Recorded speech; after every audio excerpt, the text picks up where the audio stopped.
नमस्कार दोस्तों, कैसे हैं आप सभी। उम्मीद है कि आप सभी अच्छे होंगे, स्वस्थ होंगे, मस्त होंगे।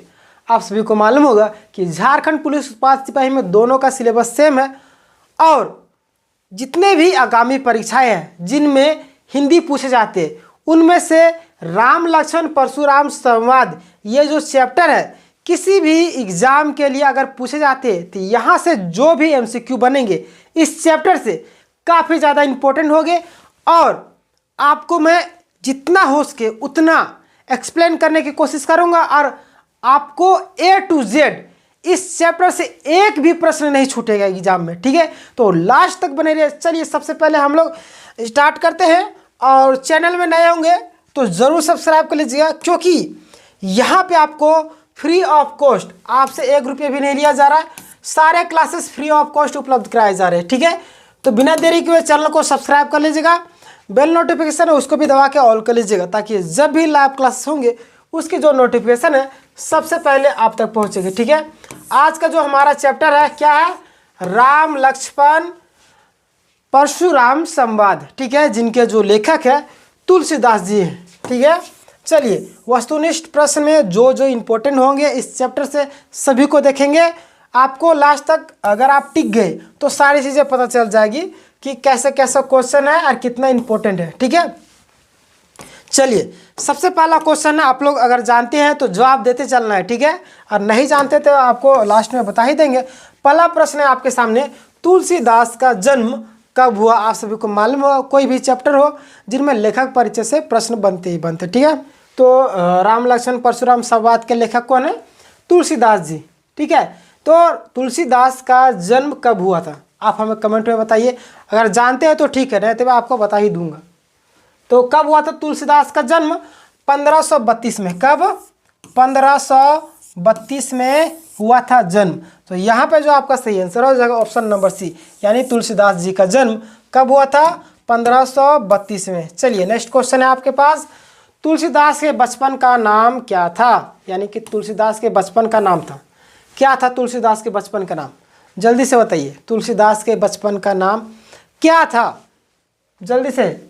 तुलसीदास के बचपन का नाम क्या था, तो यहाँ पे जो हो जाएगा राम बेला। तुलसीदास के बचपन का नाम क्या था, राम बेला। ठीक है, इसको कोरिलेट करके पढ़ सकते हैं कि राम लक्ष्मण परशुराम ये जो चैप्टर है इसके लेखक कौन है, तुलसीदास जी, और उनका बचपन का भी नाम क्या है, राम। रा से राम भी आता है, राम बेला। ठीक है, चलिए आगे बढ़ते हैं। क्वेश्चन नंबर 3, तुलसीदास किस शासक के समकालीन थे। तुलसीदास जो थे किस शासक के समकालीन थे, जल्दी बताइए। किस शासक के समकालीन थे तुलसीदास जी, जल्दी से। तो यहाँ पे जो आपका सही आंसर हो जाएगा ऑप्शन नंबर सी, किसके समकालीन थे, अकबर के समकालीन थे। तुलसीदास जी किसके समकालीन थे, अकबर के। देखिए मैं आपको ज़्यादा ऑप्शन में एक्सप्लेन नहीं करूँगा, जितना अगर एक्सप्लेन करूँगा वो क्वेश्चन तो पीछे ही आ जाएगा। ठीक है, बहुत ही ज़्यादा लंबा प्रश्न है, यानी कि A to Z आपको पता चलने वाली है। लगभग 50 के आसपास में हमारे पास प्रश्न है, तो उसको आज ही कंप्लीट करना है। ठीक है, अगर मैं ज़्यादा एक्सप्लेन करूँगा तो वो प्रश्न तो पीछे आ ही जाएंगे, तो एक्सप्लेन करने से फ़ायदा है नहीं। ठीक है, ज़्यादा टाइम खिंचाएगा। मैं फटाफट प्रश्न करते जाता हूँ और आप लोग जानते हैं तो फटाफट जवाब देते जाइए। तुलसीदास किसके भक्त थे, प्रश्न नंबर 4, तुलसीदास किसके भक्त थे, जल्दी से बताइए। तुलसीदास किसके भक्त थे, तो किसके भक्त थे, श्री राम के। इसीलिए तो उन्होंने उनका नाम पर चैप्टर 1 लिख दिए उनके नाम पर। इनके जो लेखक है कौन है, तुलसीदास जी। राम क्या चैप्टर का नाम क्या है आप कमेंट के बताइए। ठीक है, देखिए रामचरितमानस की रचना तुलसीदास ने कब की। रामचरितमानस की रचना तुलसीदास ने कब की, रामचरितमानस की रचना तुलसीदास ने कब की, जल्दी से बताइए। रामचरितमानस की रचना तुलसीदास ने कब की, देखिए यहाँ पे जो होगा 1574। ठीक है, कब की थी, 1574 में थी। यहाँ पे जो सही आंसर हो जाएगा ऑप्शन नंबर ए, रामचरितमानस की रचना तुलसीदास ने कब की, 1574 में। चलिए आगे बढ़ते हैं नेक्स्ट प्रश्न की ओर। नेक्स्ट प्रश्न है आपके सामने, विनय पत्रिका की रचना किन पदों में हुई है। विनय पत्रिका की रचना किन पदों में, जल्दी से। विनय पत्रिका की रचना किन पदों में हुई है, तो यहाँ पे जो आपका सही आंसर हो जाएगा ऑप्शन नंबर ए, दोहा में। विनय पत्रिका की रचना किन में हुई है, किन पदों में, दोहा में हुई है। चलिए आगे बढ़ते हैं नेक्स्ट प्रश्न की ओर। क्वेश्चन नंबर 7, रामचरितमानस ग्रंथ की भाषा की है, यानी कि रामचरितमानस ग्रंथ की भाषा क्या है, जल्दी से, रामचरितमानस ग्रंथ की भाषा क्या है, जल्दी से बताइए। तो यहाँ पे जो आपका सही आंसर हो जाएगा, रामचरितमानस की भाषा कौन सी है, क्या भोजपुरी होगी, ये भी नहीं होगी, ग्राम्य अवधि ये भी नहीं होगी, ठेठ राजस्थान ये भी नहीं होगी। यहाँ पे जो सही आंसर हो जाएगा परिष्कृत अवधि। ठीक है, चलिए आगे बढ़ते हैं नेक्स्ट प्रश्न की ओर। क्वेश्चन नंबर 8, तुलसीदास के पिता का नाम क्या था, जल्दी से बताइए। क्वेश्चन नंबर 8, तुलसीदास के पिता का नाम क्या था, तुलसीदास के पिता का नाम क्या था, जल्दी से। यहाँ पे जो सही आंसर हो जाएगा आत्माराम दुबे। तुलसीदास के पिता का नाम आत्माराम दुबे। यहाँ से इस तरीके से इसको याद कर सकते हैं कि तुलसी एक पूजनीय माना जाता, पूजनीय पौधा माना जाता तुलसी को। ठीक है, तो हम लोग क्या करते हैं, आत्मा से वहाँ पे पूजा पाठ करते हैं। ठीक है, तो तुलसीदास के पिताजी का नाम क्या था, आत्माराम दुबे। चलिए आगे बढ़ते हैं नेक्स्ट प्रश्न की ओर। वीडियो को अच्छा लग रहा है तो चैनल को सब्सक्राइब कीजिएगा, वीडियो को लाइक कीजिएगा। तुलसीदास की माता का नाम क्या था, जल्दी से। क्वेश्चन नंबर 9, तुलसीदास की माता का नाम क्या था, तुलसीदास की माता का नाम क्या था, क्या था, पार्वती बाई गलत, हंसा भाई बंडू गलत, सरला देवी गलत, यहाँ पे हुलसी देवी हो गई। तुलसी का माता जी का नाम क्या था, तुलसी हुलसी, इस तरीके से याद की, तुलसी हुलसी। ठीक है, चलिए आगे बढ़ते हैं नेक्स्ट प्रश्न की ओर।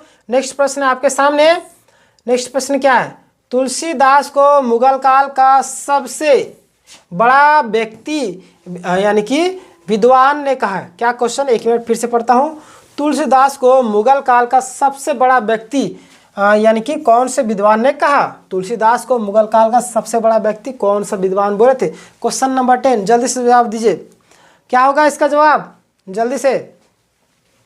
तो तुलसीदास को मुगल काल का सबसे बड़ा व्यक्ति कौन से विद्वान कहा था, तो विंसेंट स्मिथ ने कहा था। कौन, विंसेंट स्मिथ कहा था। ठीक है, चलिए आगे बढ़ते हैं नेक्स्ट प्रश्न की ओर। नेक्स्ट प्रश्न है आपके सामने क्वेश्चन नंबर 11, तुलसीदास जी की शिक्षा कहाँ पर हुई, तुलसीदास जी की शिक्षा कहाँ पर हुई, तुलसीदास की शिक्षा, क्वेश्चन नंबर 11 जल्दी से, तुलसीदास की शिक्षा कहाँ पर हुई, तो क्या होगा, तुलसीदास की शिक्षा कहाँ पर हुई थी, अयोध्या में हुई थी। ठीक है, चलिए इसीलिए राम लक्ष्मण परशुराम संवाद को लिख दिए।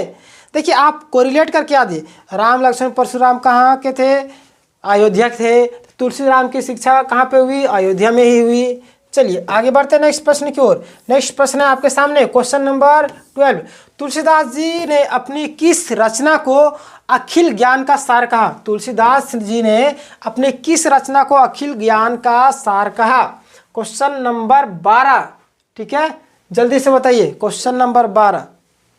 ठीक है, तो यहाँ पे क्वेश्चन ऑप्शन मिसप्रिंट है, एक होगा इनमें से कोई नहीं, इनमें से कोई नहीं, कोई नहीं। ठीक है, ये कौन सा ऑप्शन हो गया आपका, ऑप्शन बी। ठीक है, ऑप्शन मिसप्रिंट हो गया, और क्या ऑप्शन डी बचा हुआ है ना, तुलसीदास अपनी किस रचना में, तो क्या होगा यहाँ पे देखिए, रामचरित मानस। ठीक है, बताइए, तो यहाँ देखिए तुलसीदास जी ने अपनी किस रचना को अखिल ज्ञान का सार कहा है, तो यहाँ पे जो सही आंसर होगा वैराग्य वाहुक को। ठीक है, ऑप्शन नंबर सी।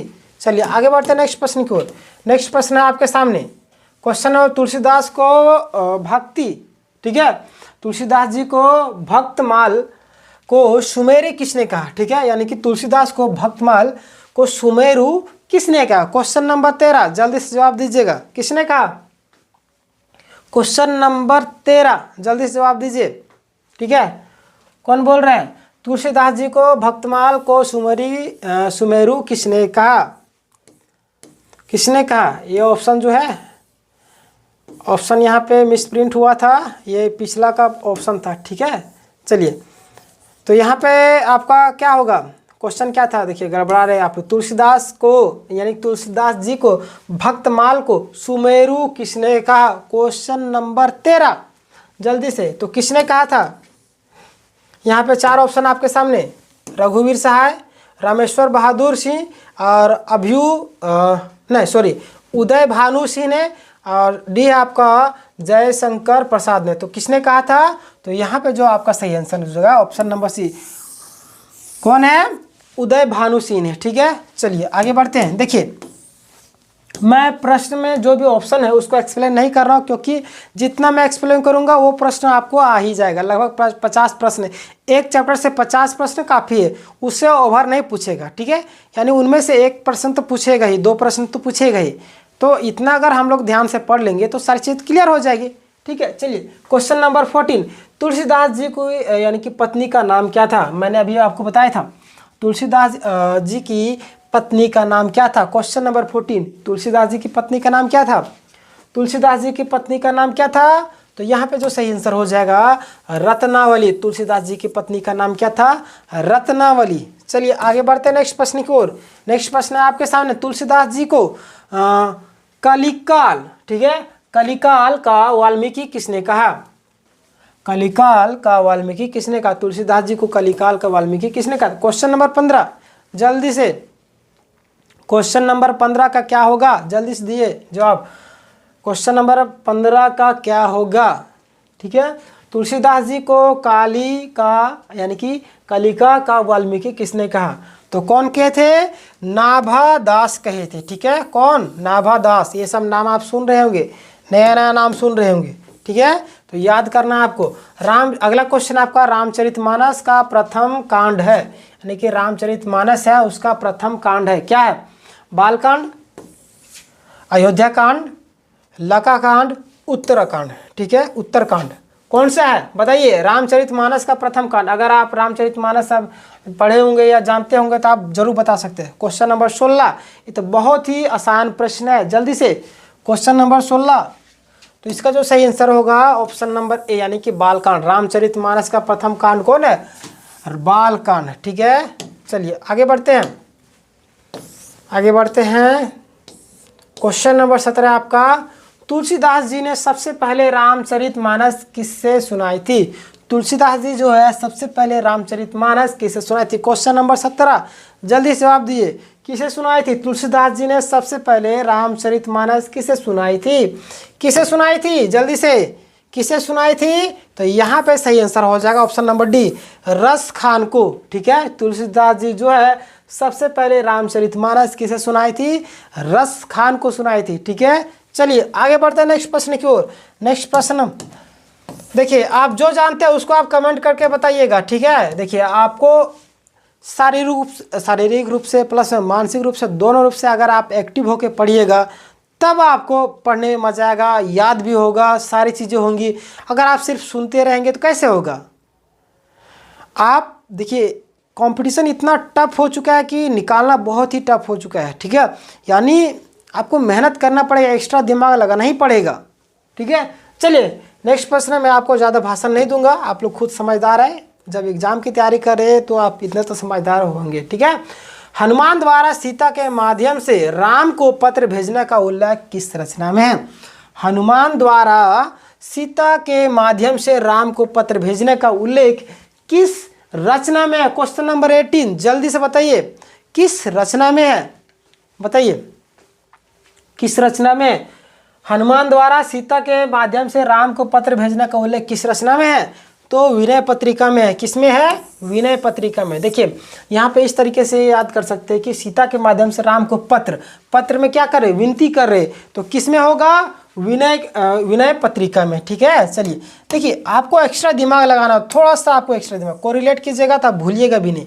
ठीक है, नेक्स्ट प्रश्न आपके सामने, तुलसीदास जी की भक्ति किस प्रकार मानी जाती है? तुलसीदास जी की भक्ति जो है किस प्रकार मानी जाती है? तुलसीदास जी की भक्ति किस प्रकार मानी जाती है? जल्दी से, तुलसीदास जी की भक्ति किस प्रकार मानी जाती है? ए आपका साख्य भाव, सी आपका मधुर्य भाव, और देखिए बी आपका दास्य भाव, और डी आपका उपर्युक्त सभी। ठीक है, तो क्वेश्चन क्या पूछा आप ध्यान से एक बार पढ़ लीजिए। तुलसीदास जी की भक्ति किस प्रकार मानी जाती है? तुलसीदास जी की जो भक्ति है किस प्रकार मानी जाती है? तो किस प्रकार मानी जाती है? साख्य भाव तो नहीं होगा, मधुर्य भाव भी नहीं होगा, और देखिए दास्य भाव। ठीक है, दास्य भाव होगा। ठीक है, चलिए ऑप्शन नंबर बी आपका सही हो जाएगा। कहीं कहीं पे ऑप्शन आगे पीछे हो गया है तो समझ लीजिएगा थोड़ा सा, ठीक है। क्वेश्चन नंबर 20, तुलसीदास जी की इनमें से कौन सी रचना सन 1982 में रचित नहीं है? तुलसीदास जी की इनमें से कौन सी रचना सन 1882 में रचित नहीं है? जल्दी से बताइए। ए आपका कवितावली, बी आपका दोहावली, सी आपका रामचरितमानस, डी आपका इनमें से कोई नहीं। तो कौन होगा? 20, क्वेश्चन नंबर 20, जल्दी से बताइए क्या होगा। तुलसीदास जी की इनमें से कौन सी रचना सन 1982 में रचित नहीं है? तो कौन होगा? जल्दी से कौन होगा? यहाँ पे देखिए दोहावली, ठीक है। चलिए आगे बढ़ते हैं। नेक्स्ट प्रश्न आपके सामने। नेक्स्ट प्रश्न है आपका, राम लक्ष्मण परशुराम संवाद के रचयिता। हे इतना आसान प्रश्न, इतना आसान प्रश्न। राम लक्ष्मण परशुराम संवाद के रचयिता कौन है? अगर इसको आप नहीं जान रहे हैं, चैप्टर का एमसीक्यू करने आए थे, इसका मतलब कि आप बेकार ही पढ़ रहे हैं, ठीक है। मैंने आपको बताया था शुरू में, इसके लेखक कौन है? रचयिता मतलब लेखक ही तुलसीदास जी है, ठीक है। चलिए आगे बढ़ते हैं नेक्स्ट प्रश्न की ओर। नेक्स्ट प्रश्न है आपके सामने। नेक्स्ट प्रश्न क्या है? Question number 22। क्वेश्चन नंबर 22 देखिए, राम लक्ष्मण परशुराम संवाद रामचरितमानस के किस कांड से लिया गया? राम लक्ष्मण परशुराम संवाद रामचरितमानस के किस कांड से लिया गया है? किस कांड से लिया गया? जल्दी से क्वेश्चन नंबर 22 आप जानते हैं जो भी आप बताइए, ठीक है। बताइएगा तब तो आपको सारी चीज़ें क्लियर होगी। गलत ही जवाब दीजिए लेकिन जवाब दीजिए, ठीक है। तो यहाँ पे जो आपका सही आंसर क्या होगा बताइए।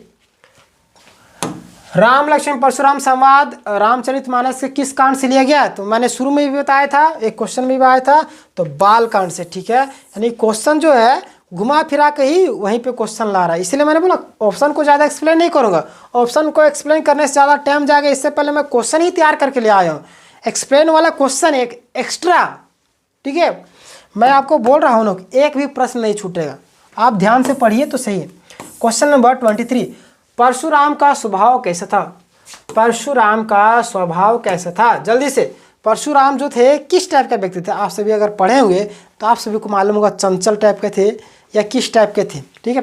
देखिए ऑप्शन में यहाँ पे मजा आएगा। चंचल टाइप के थे, क्रोधी थे, सज्जन थे, विनम्र थे। तो परशुराम का स्वभाव कैसा था? क्वेश्चन नंबर 23 जल्दी से। कैसा था परशुराम का स्वभाव? कैसा था बताइए। वो किस पर गुस्सा कर रहे थे? देखिए इस पर गुस्सा कर रहे थे लक्ष्मण पर, तो यहाँ पे सही आंसर हो जाए क्रोधी, यानी क्रोध टाइप का व्यक्ति थे। धनुष तोड़ दिए राम जी, तो आते हैं बोलते कि शिव का धनुष किसने तोड़ा?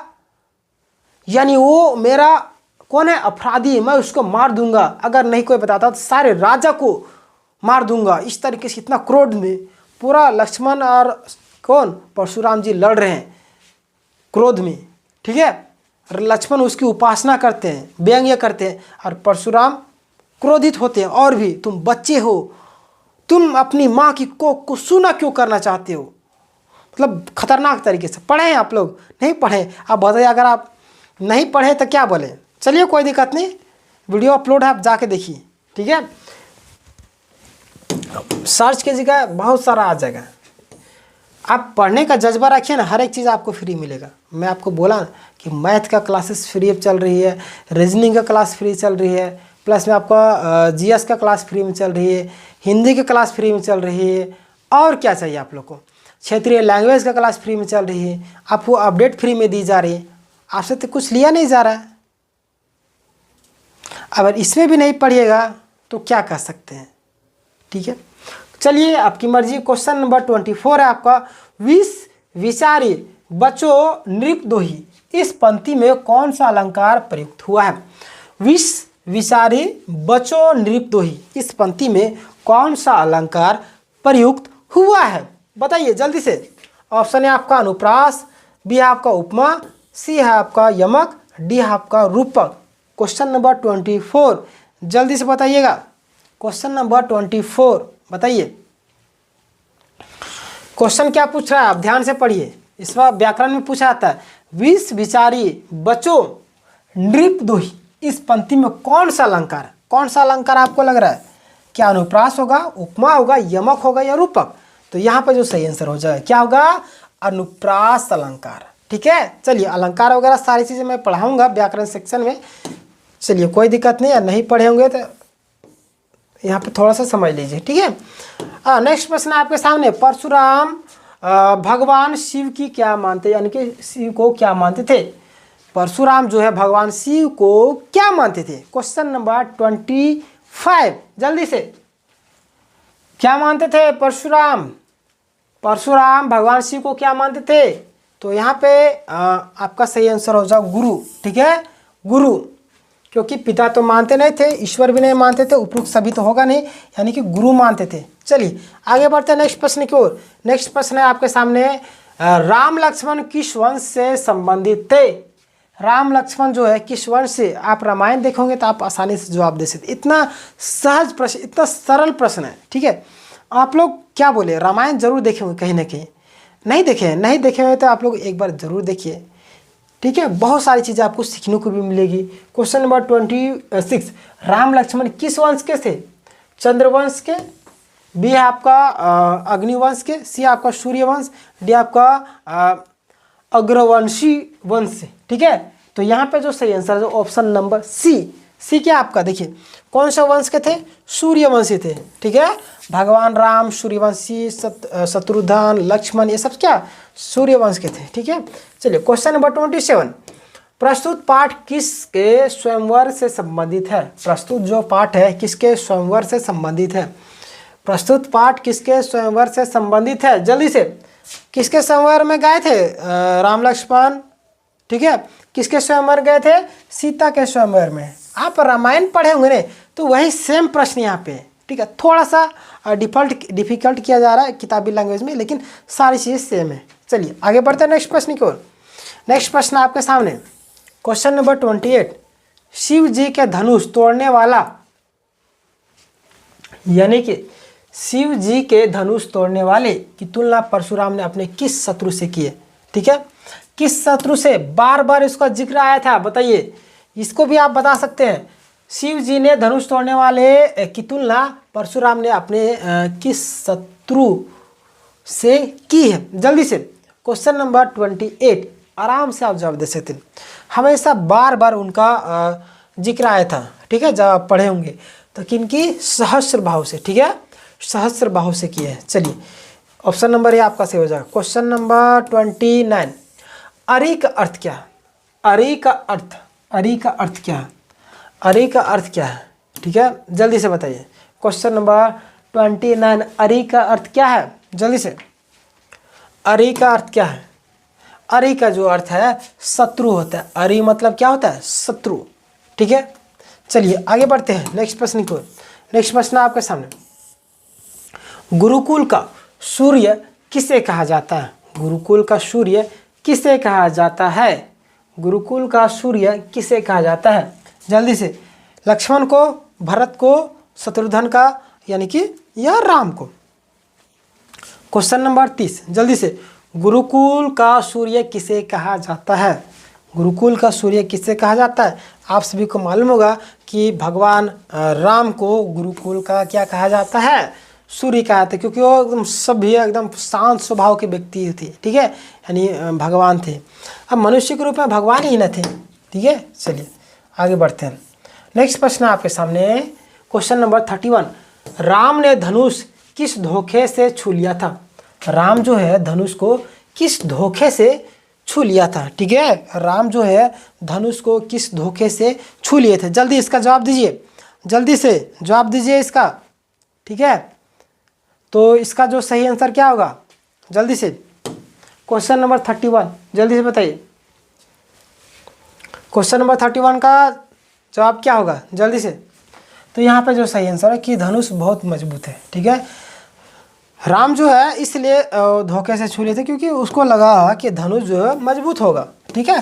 चलिए क्वेश्चन नंबर 32, धनुष भंग के बाद कपित परशुराम ने अपने विषय में क्या कहा। धनुष भंग के बाद कपित यानी कि कांपते हुए परशुराम जो है वो अपने विषय में क्या बोलते, अपने बड़ाई करने लगे थे, यानी कि अपनी बड़ाई करने लगते हैं। क्या क्या बातें बोलते हैं, जल्दी बताइए, आप कमेंट में बताइए तो क्या क्या बातें बोल रहे थे कि व्यंग्यात्मक व्यंग्य व्यक्तिपूर्ण व्यवहार है, लक्ष्मण में बालकपन है। दूसरा आपका लक्ष्मण क्रोधित है। सी आपका लक्ष्मण क्रोध का उत्तर क्रोध से देते थे। डी आपका उपरोक्त सभी। तो 32 का जो सही आंसर है वो क्या होगा, जल्दी से 32 का जवाब दीजिए। तो धनुष भंग होने के बाद कपित परशुराम ने अपने विषय में क्या कहा था कि व्यंग्य व्यक्तिपूर्ण व्यवहार है, लक्ष्मण में बालकपन है। ठीक है, ये भी बोले थे। प्लस में लक्ष्मण क्रोधी थे, ये भी थे। और लक्ष्मण क्रोध का उत्तर क्रोध से देते थे, ये भी सही, यानी कि ऑप्शन नंबर डी आपका सही हो जाएगा। ठीक है, चलिए आगे बढ़ते हैं नेक्स्ट प्रश्न को। नेक्स्ट प्रश्न आपके सामने है क्वेश्चन नंबर 33। धनुष भंग होने पर कौन क्रोधित होते हैं? इतना सहज प्रश्न आपने देखा भी नहीं होगा। धनुष भंग होने पर, धनुष यानी कि टूटने पर कौन सबसे ज़्यादा क्रोधित, यानी कि कौन क्रोधित होते? तो जाहिर सी बात है, लक्ष्मण तो क्रोध होंगे नहीं। मुनि परशुराम या श्री राम या राजा जनक, राजा जनक तो ये भी क्रोध होंगे नहीं। ठीक है, श्री राम तो क्रोध होते नहीं, एकदम नॉर्मल व्यक्ति है। तो क्रोध कौन होंगे यहाँ पे? मुनि परशुराम। ठीक है, चलिए आगे बढ़ते हैं नेक्स्ट प्रश्न को। नेक्स्ट प्रश्न आपके सामने क्वेश्चन नंबर 34। लक्ष्मण ने परशुराम को किस स्वभाव का व्यंग किया? लक्ष्मण जो है परशुराम को किस स्वभाव का व्यंग किया, यानी कि उपहास करने लगे थे। लक्ष्मण जी जो है उपहास करने लगे थे, किनका? परशुराम जी का। Question number 34। बड़बोलापन, आलसीपन, नम्रपन, सहजपन। तो यहाँ पे जो सही आंसर होगा बड़बोलापन, यानी कि बोलते कि तुम जो है, यानी कि आप जो है फूंक से पहाड़ उड़ाने की बात करते हैं। ठीक है, बड़ी बड़ी बातें बोल रहे हैं, यानी कि शब्द का ही बाण फेंक रहे हैं। कोई इंसान तीर फेंकता है, आप तो शब्द का ही बाण फेंक रहे हैं। और लक्ष्मण उन पर व्यंग्य करते हैं। क्वेश्चन नंबर 34 का जो सही आंसर होगा ए होगा। ठीक है, चलिए आगे बढ़ते हैं नेक्स्ट प्रश्न की ओर। नेक्स्ट प्रश्न आपके सामने क्या है, जल्दी से। क्वेश्चन नंबर 35 आपका, छति का जून धनु तोरे, यहाँ यानी कि यहाँ पर जून शब्द का अर्थ है, यानी कि जून शब्द का अर्थ क्या है? ठीक है, छति लाभ जून धनु तोरे, यहाँ जून शब्द का अर्थ क्या है? क्वेश्चन नंबर 35, जल्दी से। क्या है जून का अर्थ? मर्यादा या जून का धनुष? और देखिए ऑप्शन, धैर्य या जीर्ण। तो क्या होगा जून का अर्थ? ऑप्शन नंबर डी, जीर्ण हो गया। ठीक है, चलिए आगे बढ़ते हैं नेक्स्ट प्रश्न की ओर। नेक्स्ट प्रश्न आपके सामने है क्वेश्चन नंबर 36। परशुराम के सिर पर अभी किसका ऋण शेष था? परशुराम के सिर पर अभी किसका ऋण शेष था? किसका ऋण शेष था? जल्दी से। क्वेश्चन नंबर 36, किसका ऋण शेष था? किसका ऋण शेष था? जल्दी से। परशुराम के सिर पर अभी किसका ऋण शेष था? जल्दी से आप लोग जवाब दीजिए। किसका ऋण शेष था? गुरु का, पिता का, भाई का, चाचा का? तो परशुराम के ऊपर किसका ऋण था? गुरु का। ठीक है, चलिए आगे बढ़ते हैं नेक्स्ट प्रश्न को। और अपना गुरु किसे मानते थे? शिव जी को। ठीक है, यह भी प्रश्न आ चुका है। चलिए आगे बढ़ते हैं नेक्स्ट प्रश्न को। हे देव सुनिए, हमारे जन्म में तो सभी धनुष एक से हैं, दिए गए शब्द किसके हैं? ये भी प्रश्न काफ़ी ज़्यादा इम्पोर्टेंट है। जैसे कि आप सभी को मालूम होगा कि ये जो शब्द कौन बोल रहे थे कि हे मुनि, यानी कि हे देव, किनको बोल रहे? परशुराम जी को बोले थे कि हमारे यहाँ पे तो सारे धनुष एक है, हम तो बचपन में कई सारे धनुष तोड़े हैं। कौन बोल रहे थे? लक्ष्मण जी। किनको बोल रहे थे? परशुराम जी को। ठीक है, तो यहाँ पे जो सही आंसर हो जाएगा ऑप्शन नंबर ए, यानी कि परशुराम जी को लक्ष्मण जो वो क्या कर रहे थे?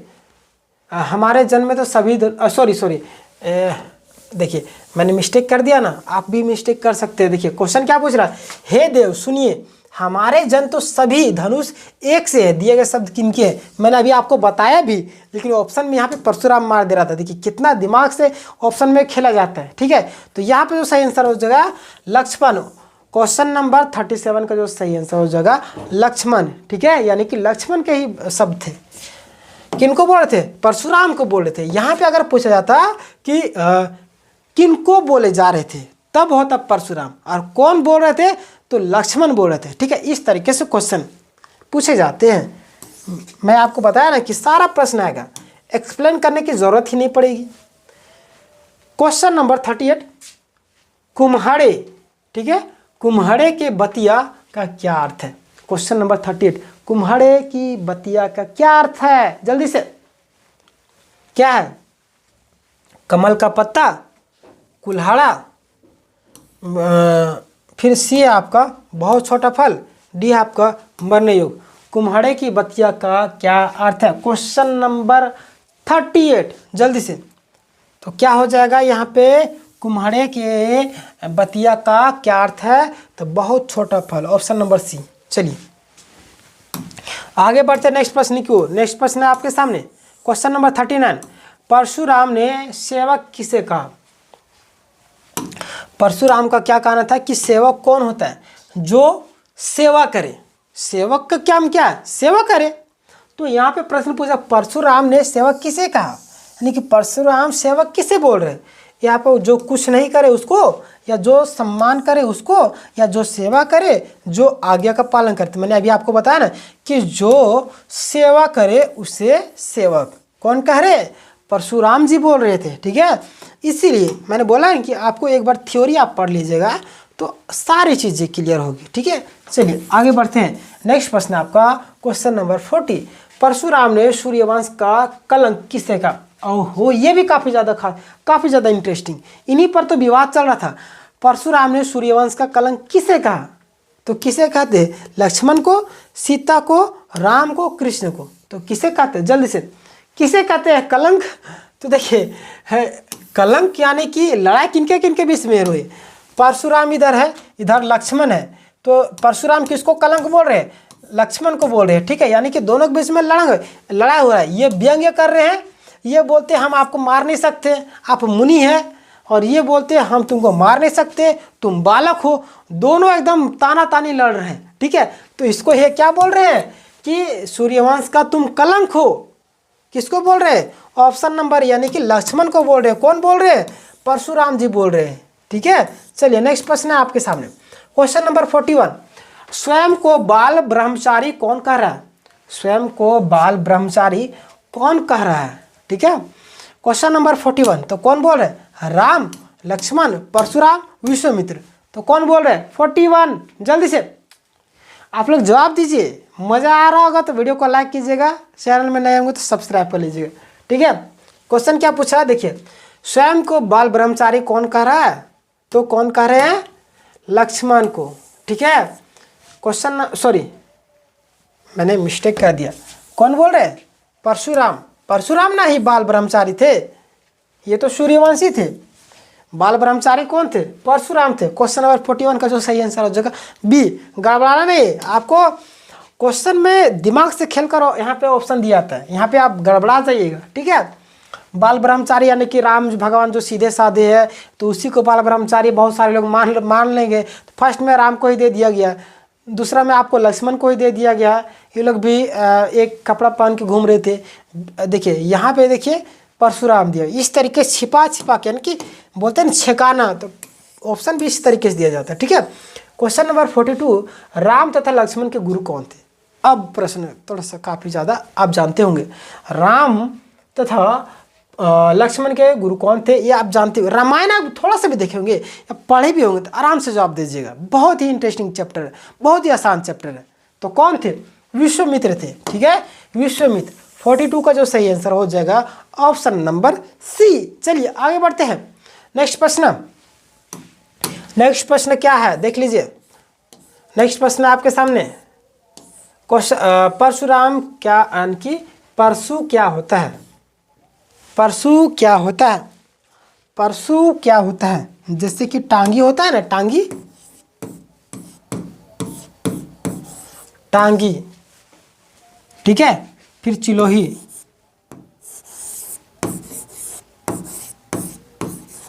चिलोही मतलब ये आप सभी जानते हैं जिसको बैठी भी बोलते हैं कई जगह। मैं तो एक हॉस्टल में था जहाँ पे हम लोग तो गांव में चिलोही बोलते हैं, लेकिन वहाँ पे बोलते हैं बैठी। मैंने बोलता बैठी किसको बोलते हैं? तो पीढ़ा ला के दे देते थे। तो बोलते पीढ़ा को बैठी नहीं बोलते हैं, बैठी मतलब कि चिलोही, ठीक है। उसको तो कन्फ्यूजन है कि ये चिलोही मतलब कि एक लोहा का बना हुआ था जो सब्जी वगैरह चीरते हैं ना गाँव में, उसको चिलोही बोलते हैं। बैठी भी उसी को बोलते हैं। टांगी मतलब लकड़ी काटने के लिए जो कुल्हाड़ी होता है उसको। अब यहाँ पे पूछ रहा है परशु। परशु क्या है? एक हथियार है, नोकीली काठी है, और यह क्या है? परशु क्या है? परशु किसके पास था? परशुराम के पास था। तो क्या है? एक हथियार है। क्वेश्चन नंबर 43 का जो सही आंसर हो जाए क्या होगा? एक हथियार है। परशु क्या है? परशु जो है इस तरीके से होता है, ठीक है। मैं आपको थोड़ा सा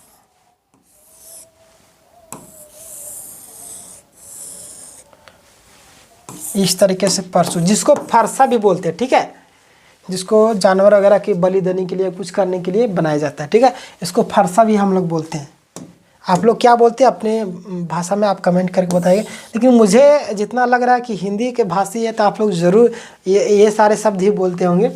अगला प्रश्न आपके सामने, गर्भान के अर्भक दलन, यहाँ अर्भक का अर्थ, काफ़ी ज़्यादा इंपॉर्टेंट प्रश्न, ठीक है। देखिए, गर्भांग के अर्भक दलन, यहाँ अर्भक का अर्थ है, ठीक है। क्वेश्चन नंबर 44, लंबा डंडा, बुजुर्ग, औरत या कन्या, बच्चा, क्या है?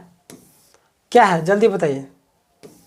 ऑप्शन थोड़ा सा आगे पीछे हो गया, जो टाइपराइटर था पता नहीं नींद में होगा, हमको लग रहा है, तो मार दिया ऐसे ही।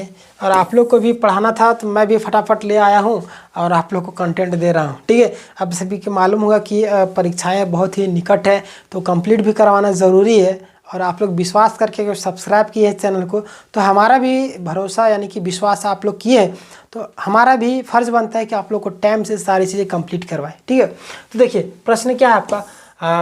44, क्वेश्चन नंबर 44, गर्भान के अर्भक दलान, यहाँ अर्भक का अर्थ। क्वेश्चन नंबर 44, इसका आंसर क्या होगा? जल्दी बताइए। 44 जल्दी से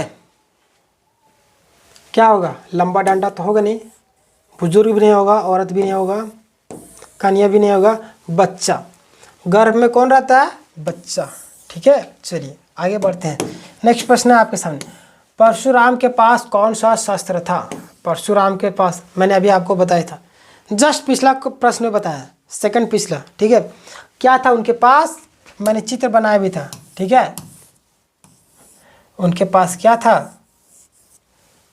उनके पास क्या था? परशुराम के पास के जैसा आपको लग रहा है, लेकिन ये लंबा रहता है, ठीक है।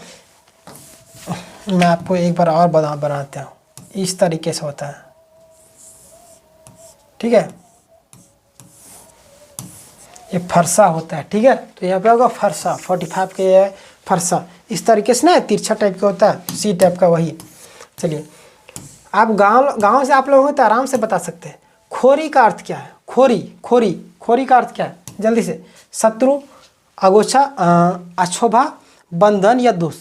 क्वेश्चन नंबर 46 जल्दी बताइए, खोरी का अर्थ क्या है? 46 जल्दी से, खोरी का अर्थ क्या है? जल्दी बताइए, खोरी का अर्थ क्या है? खोरी मतलब क्या होता है? शत्रु तो होता नहीं है, फिर देखिए अक्षोभा भी नहीं होता, बंधन में तो होता है। ऑप्शन नंबर डी यानी कि दोष होता है, ठीक है। चलिए आगे बढ़ते हैं नेक्स्ट प्रश्न की ओर। नेक्स्ट प्रश्न आपके सामने क्वेश्चन नंबर 47, कृषाणु शब्द का तात्पर्य। कृषाणु शब्द का तात्पर्य 47 जल्दी से बताइए, कृषाणु शब्द का तात्पर्य क्या है? कृषाणु शब्द का तात्पर्य तो क्या होगा? अग्नि। कृषाणु शब्द का तात्पर्य क्या है? अग्नि, ठीक है। चलिए आगे बढ़ते हैं नेक्स्ट प्रश्न की ओर, ठीक है। क्वेश्चन नंबर 48, देखिए इसका जो दो ऑप्शन है यहाँ पे आगे देखिए, ए के बाद सी लिख दिया और बी डी यहाँ पे कर दिया, यानी कि ऑप्शन गड़बड़ा दिया है। तो चलिए हमारे पास जो सही आंसर है तो यहाँ पे है ना, ठीक है। चलिए क्वेश्चन नंबर 48, गड़बड़ाना नहीं आप लोग। तर्जनी देखकर कौन मर जाता है? तर्जनी देखकर कौन मर जाता है? तर्जनी देखकर 48 का जवाब दीजिए जल्दी। तर्जनी देखकर कौन? ब्राह्मण या हल्का या एसेंट पौधे या नमीभिये, फिर छुई मुई, ठीक है, या कायर व्यक्ति, ठीक है। क्वेश्चन क्या पूछा? पिछला ऑप्शन का भी मैंने इसमें मिला दिया, तर्जनी देखकर कौन मरता। आप सभी को मालूम होगा कि हम लोग बचपन में खेलने के लिए जाते थे जंगल वगैरह में, तो क्या हो, कोई पौधा होता छोटा छोटा, जिनको जैसे ही छूते थे वो मुरझा जाता था। तो कौन सा पौधा? छुई मुई, ठीक है, यानी कि लगता था कि ये तो मर गया। हम लोग छूते हैं, यानी जिसको लजवंती भी बोलते हैं हम लोग, ठीक है, गाँव की भाषा में लजवंती पौधा, यानी कि जैसे ही हम लोग टच करेंगे उससे सिकुड़ जाएगा, फिर कुछ देर के बाद फिर खिल जाएगा, ठीक है, जैसे छुएंगे सिकुड़ जाएगा। यानी कि सास ससुर के सामने क्या बहू जो पर्दा ढकती है, उसी तरीके से जैसे छू देते थे हम लोग वो पौधा जो है मुरझा जाती थी, ठीक है, अपने पत्ते को सिकुड़ लेती थी, ठीक है। तो वो पौधा कौन था? छुई मुई, ठीक है। क्या लिखा? कुम्हड़वतिया, छुई मुई का पौधा, ठीक है। चलिए आगे बढ़ते। क्वेश्चन नंबर 49, राम और लक्ष्मण सीता स्वयंवर को किस मुनि के साथ आए थे? यानी कि राम लक्ष्मण स्वयंवर में किस मुनि के साथ में आए थे? कौन? राम लक्ष्मण सीता स्वयंवर में कौन से मुनि थे? उनके जो गुरु थे कौन थे? विश्वामित्र, ठीक है। चलिए ऑप्शन नंबर बी आपका सही हो जाएगा। कौन थे? विश्वामित्र के साथ में आए थे। चलिए आगे बढ़ते हैं नेक्स्ट प्रश्न को। नेक्स्ट प्रश्न आपके सामने, लास्ट क्वेश्चन मुझे लग रहा है, हाँ लास्ट क्वेश्चन ही है, हाँ उसके बाद आंसर है। महीप कुमार किसे कहा गया? महीप कुमार किसे कहा गया? जल्दी से, महीप कुमार किसे कहा गया है? तो महीप कुमार किसे कहा गया? तो यहाँ पे जो सही आंसर हो जाएगा लक्ष्मण। लक्ष्मण को महीप कुमार कहा गया है, ठीक है। चलिए उम्मीद है आपको सारी चीज़ें क्लियर हो गई। यहाँ पे आपका आंसर है ABCD करके पूरा यहाँ पे दिया हुआ, और सारी चीज़ें आपको क्लियर हो जाएगी, ठीक है। और मैं आपको बताना चाहता हूँ कि इस चैनल में ग्रुप डी का, ठीक है, ग्रुप डी का तैयारी भी करवाई जा रही है बहुत ही ज़ोर शोर से।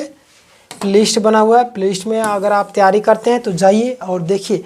मैथ के लिए एक स्पेशल बैच बहुत ही खतरनाक तरीके से चलाया जा रहा, फाउंडेशन प्लस में रीजनिंग के लिए। आप लोग जाइए प्लेलिस्ट में जाके तो देखिए, मज़ा नहीं आया तो फिर आप बताइएगा। A to Z जिस तरीके से पढ़ाए जाते हैं एकदम इंटरेस्टिंग वे में, खतरनाक तरीके से, ठीक है। उसका क्लास नोट्स जो है टेलीग्राम में मिलता है। टेलीग्राम चैनल का लिंक आपको डिस्क्रिप्शन में क्लिक कीजिएगा ना, वहाँ पे देखिएगा फ्री PDF के नाम पर एक लिंक दिया होगा टेलीग्राम का, वहाँ पे जुड़ जाइएगा और वहाँ पे आपको क्लास नोट्स प्रैक्टिस सेट सारी चीज़ें फ्री दिए जा रहे हैं, ठीक है। आप लोग जल्दी से जाकर जुड़िए, और डिस्क्रिप्शन में कुछ लिंक भी है आपको प्लेलिस्ट का, वहाँ पे जाके देख सकते हैं। बाकी बात आपको वीडियो कैसी लगी? मैंने आपको 50 प्रश्न करवाए, ठीक है।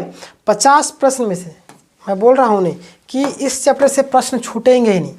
50 प्रश्न समझ रहे, काफ़ी मायने रखता है 50 प्रश्न। एक चैप्टर से अगर 50 प्रश्न आप कर रहे हैं, समझिए कि इसमें प्रश्न छूटेगा नहीं। लेखक परिचय से मैंने बता दिया, उनकी माता का नाम, पिता की नाम, क्या करते थे, ये सब बहुत सारी चीज़ें, तो आप समझ सकते हैं कि किस लेवल पर प्रश्न यहाँ पे बनाया गया, और ज़्यादा पूछा भी नहीं जाएगा, ठीक है।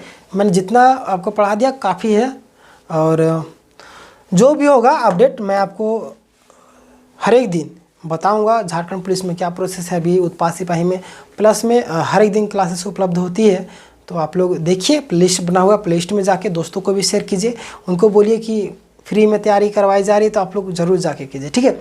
बाकी बात अपनी राय कमेंट में ज़रूर दे कि वीडियो कैसी लगी, क्या आपके लिए हेल्पफुल थी या नहीं। बाकी बात चैनल में नए हो तो सब्सक्राइब भी ज़रूर कर लीजिएगा। मिलेंगे नेक्स्ट वीडियो में, तब तक के लिए अपना ख्याल रखिएगा। जय हिंद, जय भारत।